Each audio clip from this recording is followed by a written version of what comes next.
in-charges and organizers and leaders of this college, esteemed college.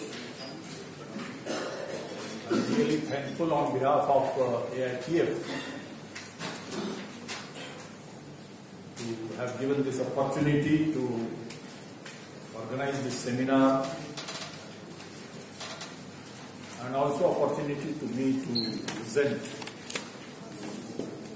the base paper. I hope the base paper has been distributed and received by all. Yes. Is it? Yes. Okay. Not that I am going to read the base paper, but time to time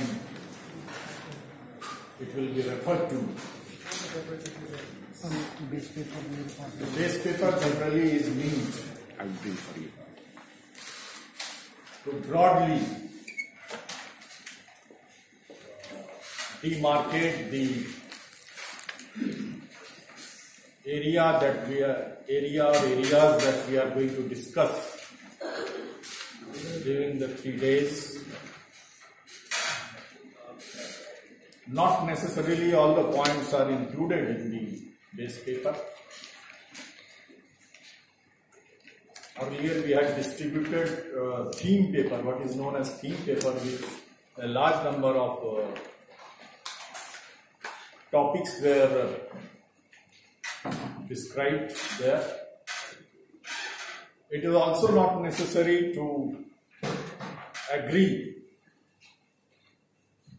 with the base paper and the views presented and views I am going to present. It is just to identify certain areas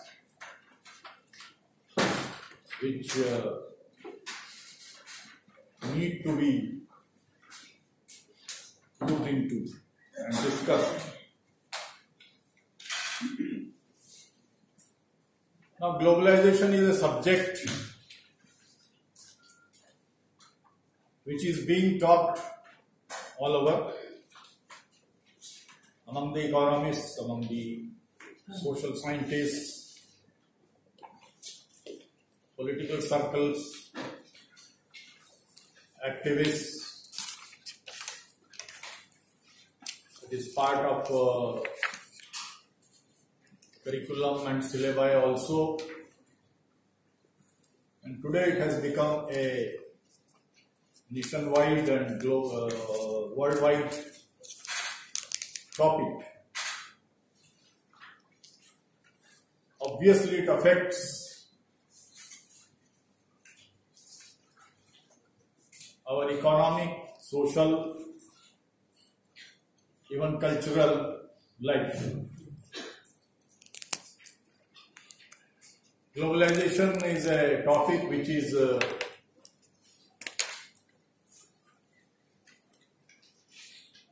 we are trying to find out the meaning of it.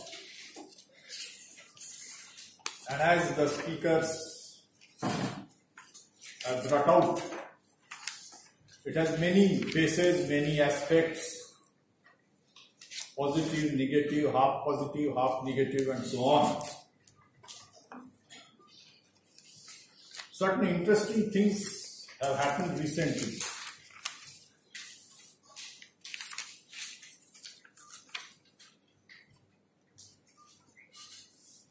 It was the United States and the Western countries, developed countries, which we may say in popular parlance began the process of globalization.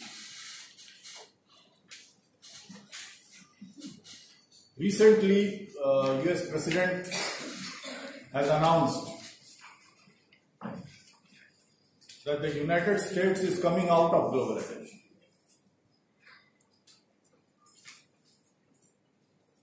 The United States has begun to, in its own national interest, as it says, come out of the regional and other kinds of international pacts and agreements. Some 20-25 years ago, It was with the US that the globalization process began. And a great debate was unleashed all over the world in our country, whether to join globalization or to keep out of it. GATT, WTO and all that, I am not going into details because of lack of time. Today, globalization, the paper states clearly that it has come a full circle. The country which promoted it most has today announced quitting it. How far and in what form it is quitting, that is another matter. And countries like China and other developing countries, and also many developed countries, have expressed their desire, their intention to strengthen globalization. So obviously in the last 25 years, certain changes, basic changes have taken place in world society and world economy. The very meaning,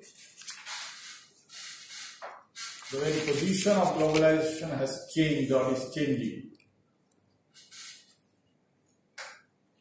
And this is a point which we need to consider. The most powerful country in the world now refuses to cooperate with it. We are not going into the political aspects of it, but the developing countries in the meantime, like India, China, Brazil, South Africa, Russia and other countries, have achieved something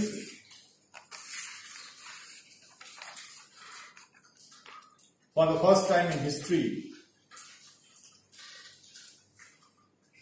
which was not there. For the first time, the rate of growth is many times more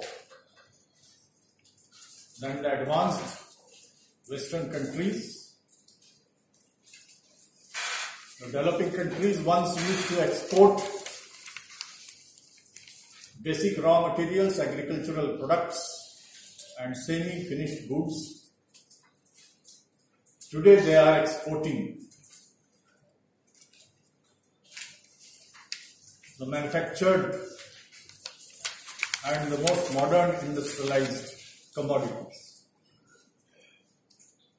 This is a sea change, this is a qualitative change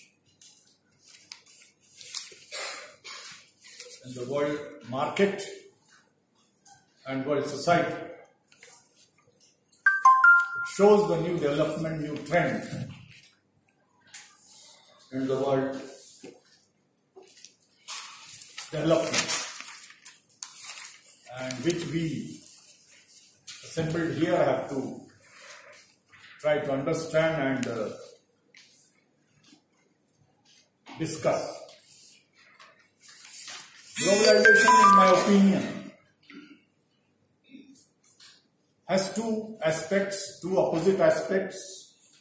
It is a dialectical process. It is a process full of contradictions, conflicts, constantly going to the higher levels all the time.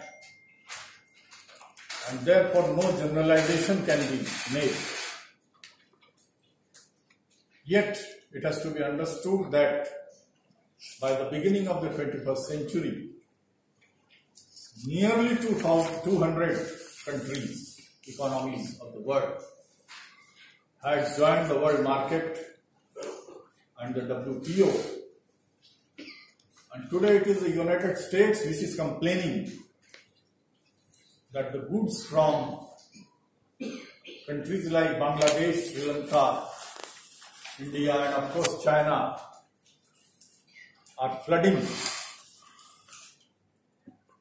its market, creating crisis in the US economy. And in the election campaign, it was told that the American workers lost their jobs because of the pressure tactics by the developing countries. This is a new, again, an aspect which we need to consider. Globalization has always been there, as has been pointed out by previous speakers in the inaugural session. And there are many papers and many more speakers will be speaking. But there is something new in the post-Second World War globalization, particularly in the last 3 to 4 decades. Those characteristics we cannot avoid identifying. This is an unprecedented globalization which also goes by the name of internationalization and integration. It is an objective process, as it is said in philosophy, a process which exists independent of any government or political party's policies. Integration, world integration, is an objective process existing independent of our consciousness. Never before world was so much integrated or getting integrated as today. And the areas have been identified by some of the previous speakers. I will not go into those details. So it is an objective process. And as social scientists, we have to take this objective process into account to formulate our policies and attitude to what goes by the name of integration, internationalization, and globalization. And therefore, the nations and the countries and the states and governments and parties and their policies have to modify themselves to this process.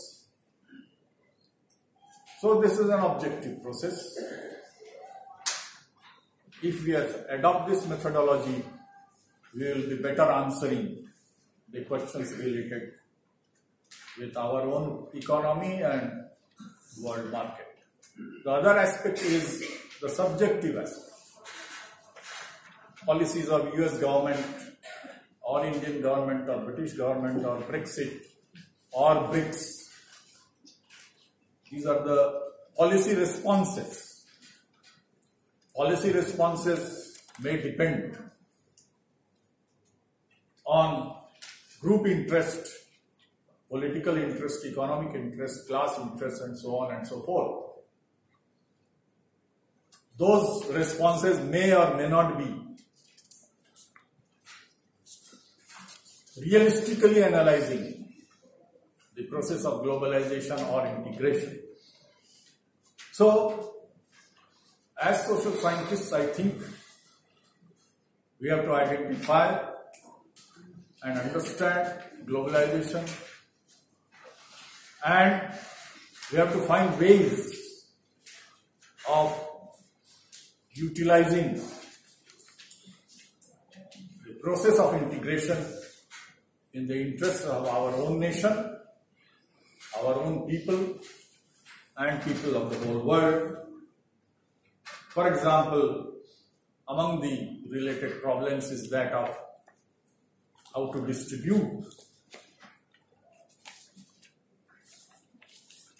the produced goods in an egalitarian manner, which has always been the human endeavor. Now, one of the problems of contemporary India and the world is the question of financialization. Financialization versus capitalization. Now some figures have already been given by the previous speakers. I will not go into those details. In my paper, many figures have been given, except that I will just refer to one or two figures. Say in para 22, there are some figures given in para 22, 23, 24, to understand what is financialization. When you invest capital for production, that is capitalization. And that creates the modern social wealth. But when that wealth is used in speculation and modern forms of speculation like hedge funds, mortgages, high pressure stock markets, that is financialization. One figure I have given in para 24, only 5% of shares traded on world market are new. Only 5% of shares traded in the market are new. The remaining 95% represent acquisitions, mergers, etc., etc. So there is constant manipulation at the level of financial and market transactions. I am not going into those details. Elsewhere I have given the figure where I have mentioned that since the US financial crisis of 2008, $12 trillion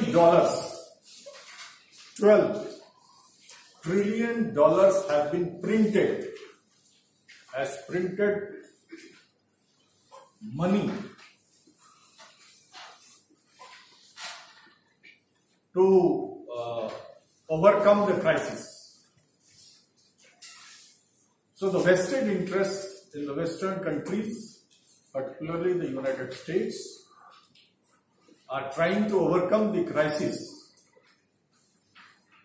of finance capital by printing money. That is one of the ways, and by many other ways, securities, subprime market, and so on and so forth. I am not going into those details. So the problem is, in the wealthiest country of the world, that is United States, wealthiest country in the world of the that is United States, there is serious lack, serious dearth of capital. So much so that in last 10 years, a large number of industries have closed down for the lack of capital investment. So here comes the problem of capitalization. Railways, cities, steel industry, auto industries, and so on and so forth have closed down simply. Banks have closed down, hundreds of them. This crisis is approaching our own economy also. So one of the modern problems is the conflict between financialization and capitalization. How to solve it? Obviously, the clear-cut solution is to use the wealth for productive investment. Such industries, such markets and such business activities have to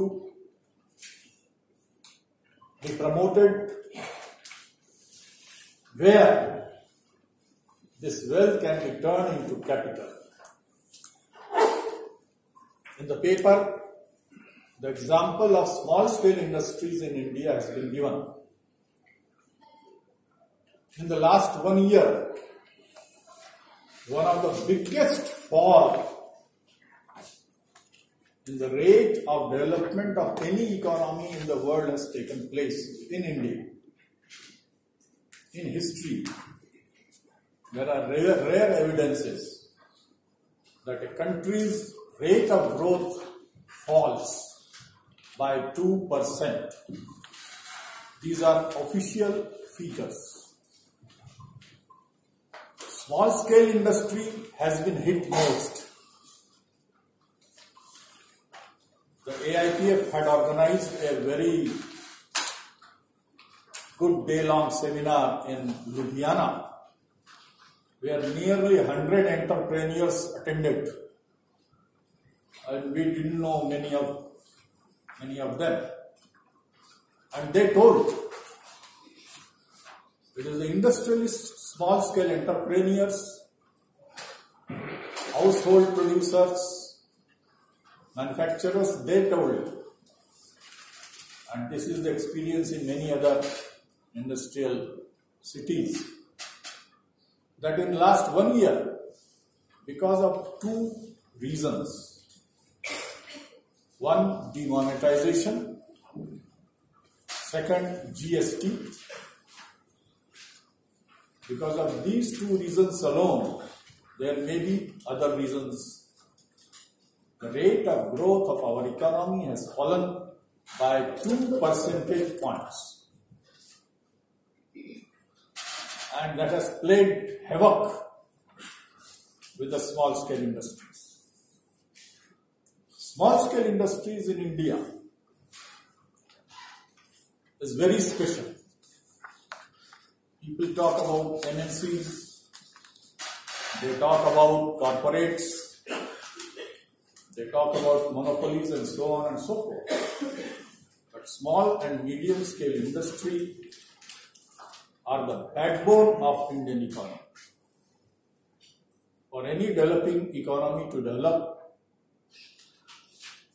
the growth of small scale industries, which is very high, has been very high in India, is very important to maintain that. And the paper gives figures. They are well-known figures. They are not very secret figures. They are available everywhere. The contribution of small-scale industries to employment generation, to total market value, to exports, and so on and so forth, in the most modern sectors of economy. And therefore financialization is playing havoc, in particular with the small scale industries. Manufacturing rate, according to official figures, has gone down very seriously. Obviously there is only one way, that is to put control over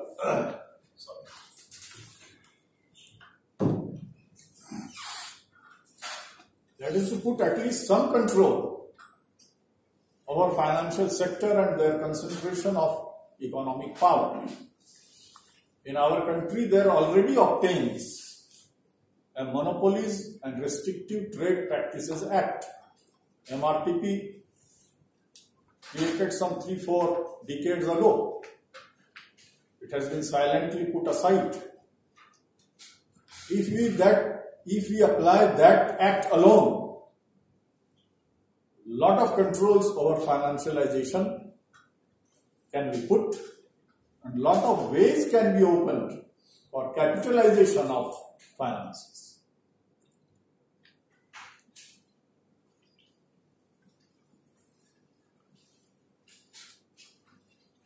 Now I will come to a very important question, and which I feel that generally the economists, the academicians in our country, particularly in India, and the political circles, they ignore. And that is in the last part of the paper.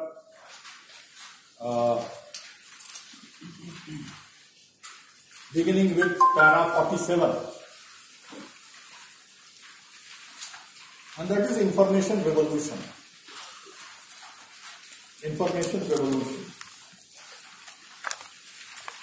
In my opinion, in the opinion of this base paper,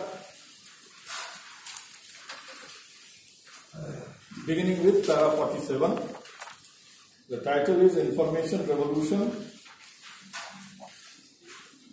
Industrial Capital Showing Signs of Post-Capitalism. I am not reading or mentioning many of the previous paras because there is lack of time, and that you can go through at your leisure, and they are very important points also. But globalization and creation of world market cannot be understood without grasping information revolution. This is not the globalization of previous times. We are living in a phase of integration or globalization which was not there. Information revolution is uniting various times and various space into one. Hence the stock crisis, hence the crisis in capital transfer, hence the crisis in migration of labor. Information has entered as a new factor in production. It is very interesting. I have mentioned here. Please read. I will read the first line of para 40, number 47. It is to be noted that while the financial giants in the United States and elsewhere were collapsing in 2008, technology did not stop or even slow down. The development of technology did not stop. The technology is growing. Information revolution is spreading. We are living in an age where we are surrounded by growing layers of information. Information is driving our production, our aims, our life. Facebook, WhatsApp. The mobile has become very common. Elsewhere I have written, there is somewhere I have written, how computer used to be a 5-story building in the year 1946, and today it has collapsed into desktops, laptops, mobiles, pocket-sized computers. The economy of scales is being reduced to smaller and smaller scales, creating crisis for giant production. Not only for big countries, not only for big economies, but for giant multinational corporations and corporate production. Virtual economy is a new economy.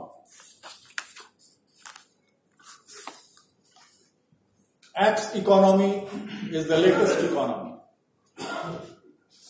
And I am sure there will be some papers here in the coming 3 days which will deal with the Aipf economy. It is becoming very common with the taxi drivers and other kinds of other modes of transport, communication. Even if there are no roads, there are virtual roads. Integrating the world economy. This economy, objectively by its nature, favors small-scale industries, small-scale sector. This economy takes the economic production to virtually every individual. This economy creates problems for industrial age economy like those based on oil. Jeremy Rifkin has written a big book and is a very good book. It traces the social development on the basis of energy. Rifkin says oil industry favors giant oil multinationals. Small scale battery industry, solar energy industry, renewable energy does not favor or harms the giant scales of production and market. So market is becoming a place for conflict of interest. Market has to be democratized. In the market, not only the multinationals, but the peasants, kisans, छोटा मालिक, छोटे उत्पादक, उनको भी उतना ही हक है. The small scale producer and the big scale producer both have equal rights. But the monopoly pricing is trying to crush the small scale production. Here the information revolution comes to the aid of small scale production. Another aspect, in one of the papers it will come, I will not go into the details, that today the commodity is losing its value. More commodities